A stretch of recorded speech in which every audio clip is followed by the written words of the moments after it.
Avez-vous déjà remarqué le nombre de publications sur l'écriture d'une œuvre de fiction? J'en ai compté 20 parmi les 50 premiers de la catégorie Art d'écrire du catalogue d'Amazon. Un ou deux sur l'écriture web ou la rédaction de CV, rien sur l'écriture de livres pratiques ou non-fiction. Si vous avez une expertise dans un domaine particulier, vous pouvez écrire et publier un ou plusieurs livres sur ce sujet. Dans cette vidéo, je vais vous donner quelques conseils pour y arriver rapidement et avec succès. Je m'appelle Roland Nins, docteur en philo et lettres et auteur d'une vingtaine de livres pratiques, dont L'art de la non-fiction. Je sais de quoi je parle. Suivez-moi, et si cette vidéo vous plaît, cliquez sur le petit pouce, ça m'aidera beaucoup. Les motivations pour écrire un livre pratique sont multiples, et vous pouvez d'ailleurs en avoir plusieurs. Peut-être voulez-vous simplement écrire sur un sujet qui vous fascine. Vous êtes apiculteur et vous désirez partager votre savoir ou vos expériences. Ou vous êtes passionné d'astronomie, vous voulez expliquer comment photographier des galaxies. Ou bien, vous avez besoin d'asseoir votre autorité dans un domaine particulier pour des raisons professionnelles ou commerciales. Vous êtes restaurateur et publiez un livre sur les épices. Ou, comme professionnel du tourisme, vous écrivez un ou plusieurs guides touristiques. Vous avez peut-être connu une expérience ou une épreuve et vous voulez aider ou convaincre d'autres à la réussir ou surmonter. Vous avez traversé le Canada à pied et vous désirez raconter cette expérience pour inciter d'autres à le faire. Ou vous avez fait de la prison et vous voulez combattre la récidive. Vous voulez écrire plusieurs livres pratiques dans un domaine particulier pour en retirer des revenus passifs. Vous connaissez bien un sujet et désirez pouvoir gagner des revenus réguliers de la vente de vos livres. Souvent, cette motivation n'est pas la seule, mais elle vient s'ajouter à d'autres. Quelle que soit la vôtre, il est utile de bien la cerner afin de pouvoir en retirer l'énergie et l'effort nécessaires à la rédaction d'un livre. Comment écrire ce livre pratique? Premièrement, écrivez sur un sujet que vous connaissez bien et qui vous passionne. Ne choisissez surtout pas le sujet parce que vous pensez avoir découvert un marché niche ou parce qu'il est à la mode. Non. Choisissez ce que vous connaissez. C'est le domaine sur lequel vous pouvez apporter quelque chose au lecteur. Et puisque cela vous passionne, faites passer cette passion dans votre livre et entraînez le lecteur. C'est exactement ce que vous allez écrire dans votre introduction. Pourquoi vous êtes qualifié pour écrire sur ce sujet? De quelle expérience personnelle vous bénéficiez? Et comment vous allez aider le lecteur à progresser, réussir ou surmonter un problème?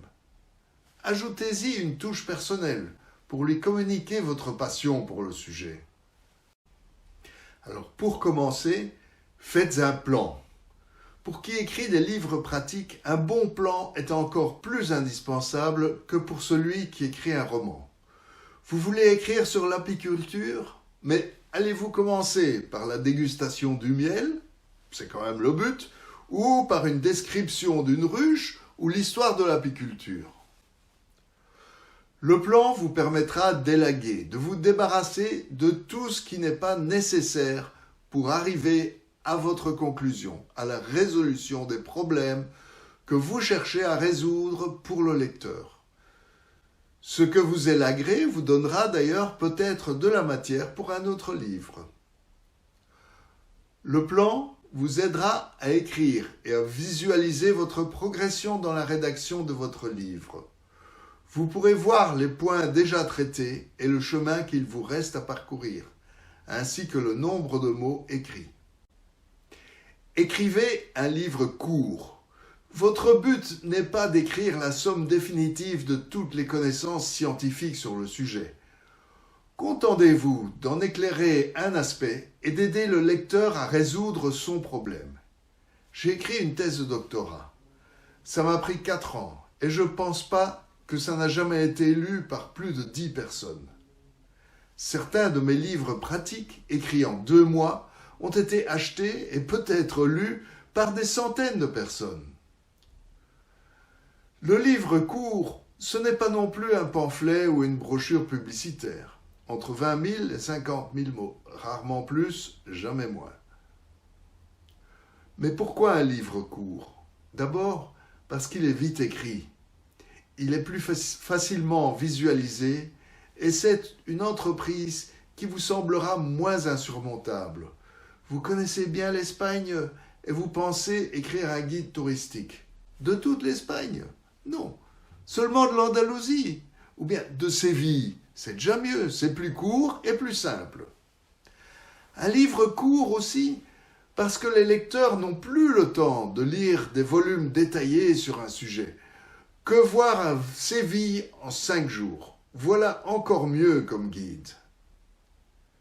Un livre court vous permet aussi de diversifier. Après avoir écrit votre livre sur Séville, vous pouvez encore écrire « Que voir à Cadiz ?» en 5 jours, et ainsi de suite.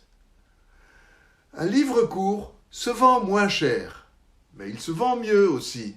Si vous êtes un auteur connu, vous pouvez vous permettre de vendre des e-books à 10 € et des livres en papier à 20 €. Mais vous êtes un illustre inconnu, alors vendez votre e-book à 2,99 € ou moins et vendez-en beaucoup. C'est comme ça que vous deviendrez connu. Soyez régulier dans l'écriture. Vous ne vivez pas encore de vos livres, vous avez un métier, une partenaire, des enfants, un hobby, et ne pouvez consacrer tout votre temps à l'écriture. Peu importe. Mais travaillez à votre livre pratique régulièrement. Cela peut être 1 heure chaque matin avant de réveiller les enfants, ou pendant votre pause de midi, ou chaque dimanche matin. Mais faites-le régulièrement et tenez-vous-y. Donnez-vous un but en nombre de mots, même si vous n'y arrivez pas toujours. Si vous écrivez 300 mots chaque jour avant de réveiller les enfants, il ne vous faudra que 3 mois pour écrire un livre de 30 000 mots. Prenez note de vos progrès. Vous avez fini? Vous avez écrit le dernier mot?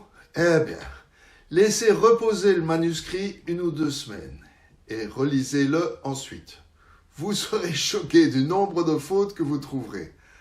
Après cette première correction, passez-le à 1 ou 2 personnes qui connaissent le sujet aussi bien que vous et demandez-leur de critiquer votre travail.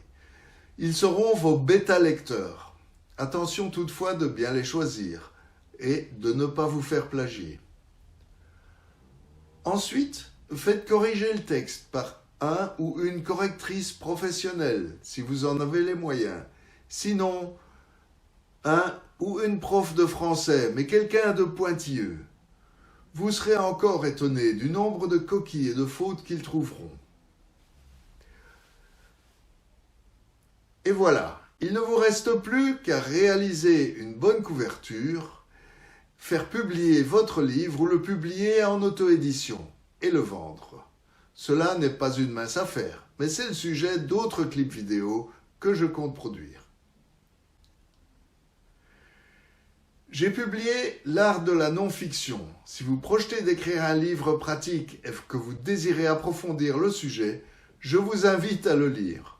Pour l'acquérir, suivez un des liens indiqués dans les commentaires sous cette vidéo.